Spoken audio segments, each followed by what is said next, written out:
Allegedly, Gucci Mane was just robbed recently in they say it was in LA. I know that I don't know if you got to see the whole Gucci Mane Pooh Shiesty beef that's been going on. He was just robbed for his wedding ring and his watch.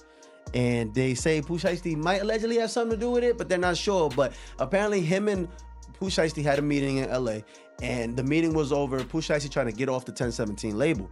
And the whole turmoil between him and Pooh Shiesty happened because apparently Pooh Shiesty didn't like the way he handled the death of Big Scar. Big Scar was one of Gucci Mane's artists that was signed to 1017. He passed away over an overdose. He's from Memphis. He's actually Pooh Shiesty's little cousin. So him and Pooh Shiesty came up together. When Big Scar died, Gucci was supposed to pay for the funeral, which they said that he didn't. Then his wife posted receipts that he did pay for the funeral, but he also then asked for the chains back. I believe he had 4 chains that he gave to Big Scar. He asked for Big Scar's chains, and that turned into a whole online beef, a whole online orchestra. And Shiesty, I guess, just wasn't really feeling the way he went about it. And in the midst of all that, Shiesty's trying to get out the deal. Of course, Gucci Mane's like, hell no.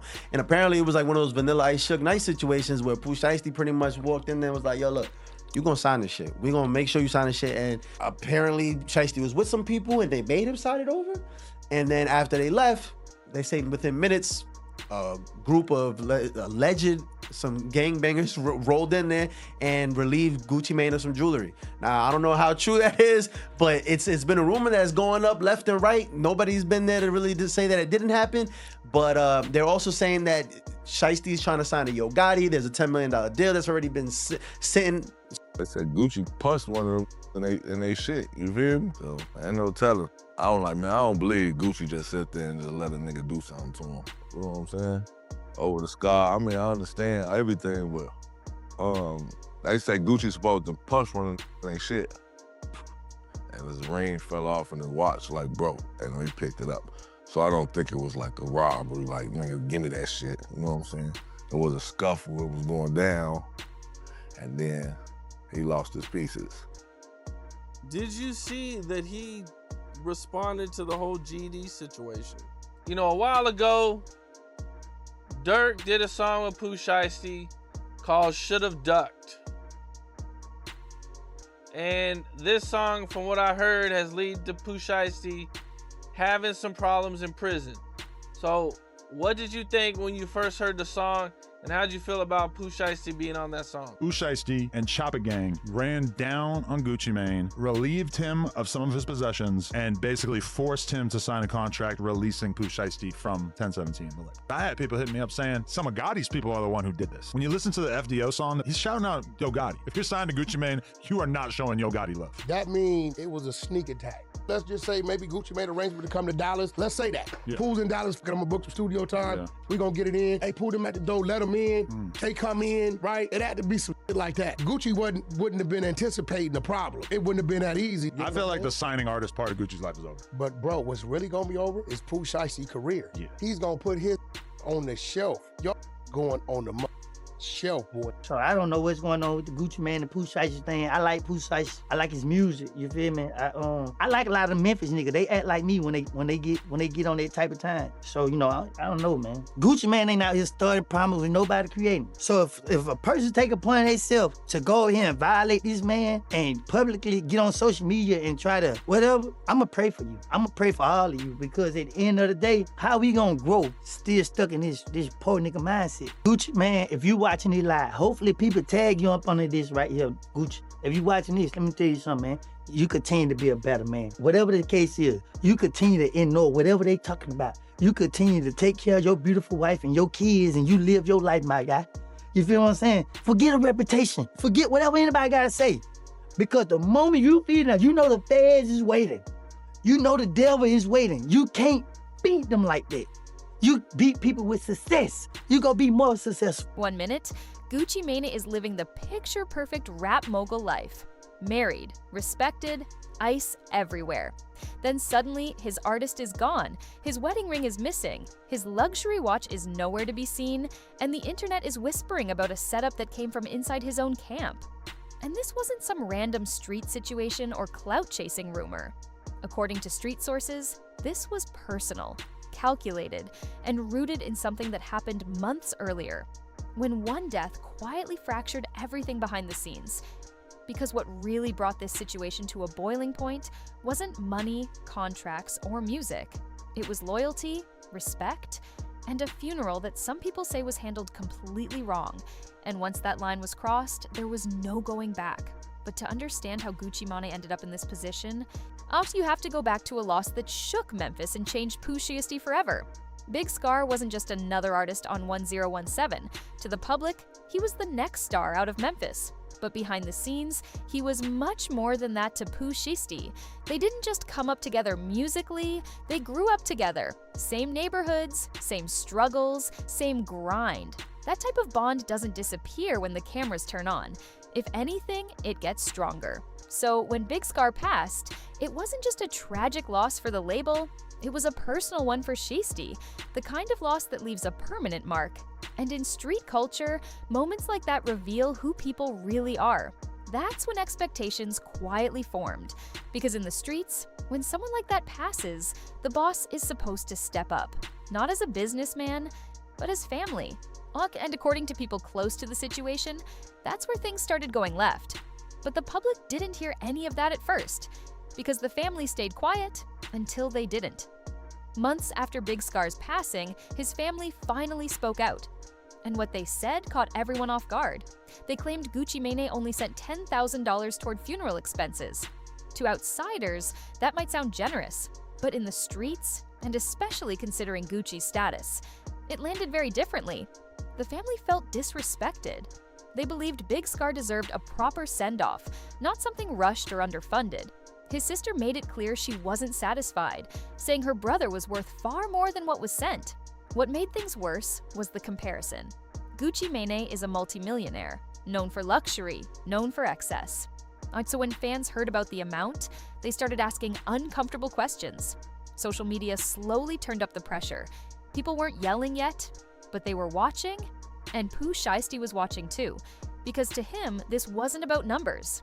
It was about how someone treats your people when they can no longer speak for themselves. And from that moment on, according to insiders, something changed permanently. But instead of addressing it publicly, Pooh Shiesty went silent. After that controversy, fans noticed something strange. Pooh Shiesty stopped mentioning Gucci. There were no shootouts, no public loyalty, no attempts to smooth things over. Some people assumed it was maturity. Others thought it was legal reasons. But in the streets, silence doesn't always mean forgiveness. Sometimes it means someone is done talking. And according to people close to the situation, Shiesty felt embarrassed. Not just hurt, embarrassed. He believed his brother wasn't honored the way he should have been, and he felt powerless while locked up. That kind of feeling doesn't fade. It builds. And once Shiesty came home, fans expected a reunion, a reset, maybe even new music together. But instead, there was distance. And that distance set the stage for what would happen next. Because when the two finally crossed paths again, it wasn't for a celebration. Street insiders claim everything reached a breaking point during a private studio session in Dallas. Gucci Mane was reportedly working when Pooh Shiesty pulled up unannounced. From the jump, the energy was different. This wasn't a friendly check-in. This wasn't about music. According to sources, Shiesty confronted Gucci directly about Big Scar and the funeral situation. Gucci allegedly tried to calm things down, tried to explain, tried to keep the relationship intact, but Shiesty wasn't there to negotiate. He reportedly made it clear he was done with the label, done with excuses, done pretending everything was cool. Voices rose. Tension filled the room. And after a heated exchange, Shiesty allegedly said his final words and walked out.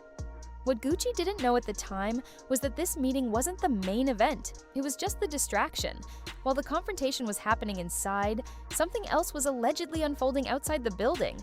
According to Street Talk, people connected to Shiesty were already in position, waiting, watching, timing everything. This wasn't random, it wasn't sloppy, and it wasn't about luck. In street operations, distractions are key. Keep the target occupied while the real move lines up. And once Shiesty exited the building, the plan was already in motion. What happened next would instantly flip the entire narrative around Gucci Mane. Within moments, Gucci realized something was wrong. According to widespread rumors, his wedding ring was gone, the same ring symbolizing his marriage, his stability, his image. Then people noticed his luxury watch was missing too, a high-end piece worth hundreds of thousands. This wasn't just about money, Taking jewelry like that sends a message, especially a wedding ring. It's symbolic, it's personal, and it's humiliating in a culture where image is everything. Street insiders say this wasn't a robbery. It was a statement, a way of saying, you disrespected something sacred. Now feel it. And once the rumors hit social media, there was no controlling the narrative. Almost immediately after, it became clear that Pooh Shiesty was no longer part of 1017. No long explanations, no public breakdowns, just separation. Gucci Mane suddenly found himself under a level of scrutiny he probably hadn't faced in years. Not from outsiders or internet trolls, but from people inside the culture who understand how things are supposed to move. Questions started circulating fast. How did his security let this happen? How did someone from his own circle get close enough for things to even go left? And more importantly, how did a veteran like Gucci misjudge the situation so badly? For someone who built his name by surviving the streets, this moment hit different. It wasn't just an embarrassing situation, it was a reminder that no amount of money, fame, or industry power makes you untouchable, especially when trust is involved. At the same time, Pooh Shiesty's reputation shifted almost overnight. To some fans, he crossed a line that should never be crossed, no matter how hurt or disrespected he felt. They saw it as taking things too far and burning bridges that didn't need to be burned. To them, the fallout wasn't worth it. But on the other side, plenty of people saw it very differently. They saw someone who felt his brother wasn't honored properly and decided he wasn't going to let that slide. In their eyes, Shiesty chose principle over comfort, loyalty over contracts, respect over millions. And in street culture, that carries real weight. But the hip-hop community ended up split straight down the middle. Some defended Gucci, saying business is business and emotions shouldn't dictate moves. Others felt Gucci should have known better, especially when dealing with artists who come from the same environments he once did. Everyone had an opinion, and none of them sounded the same. But one thing was undeniable. This situation exposed a side of the industry that people rarely talk about publicly. This wasn't really about a ring, or a watch, or even a label deal. Those were just symbols. The real issue was power, loyalty, and expectations when tragedy hits. It showed what happens when artists expect family-level support, but receive business-level responses instead. Gucci Mane built his empire by navigating the streets and learning hard lessons early. But this moment reminded everyone that the streets don't forget, and they don't forgive easily. Past success doesn't erase present mistakes, especially when emotions and loss are involved. For Pooh Shiesty, the message was simple and clear. Respect matters more than paperwork. Loyalty matters more than money. And once a line is crossed, there's no pretending it didn't happen. For Gucci, it was a harsh reminder that success doesn't protect you from consequences, it doesn't guarantee loyalty, and it doesn't shield you when people feel betrayed. At the end of the day, this story isn't about deciding who was right or wrong. It's about how fast relationships can collapse when respect breaks down. One funeral, one decision, one moment that changed everything. Now Gucci Mane has to move differently, trust differently, or protect himself differently. And Pooh Shiesty walks away with his reputation permanently altered, respected by some, criticized by others, but undeniably standing on what he believes. So the real question is this: was this justified payback for perceived disrespect, or did it cross a line that should never be crossed? Drop your thoughts in the comments. And if you want more real stories from inside the industry, the kind people don't like talking about, make sure you're locked in. Because this situation, it's not the end. It's just the beginning.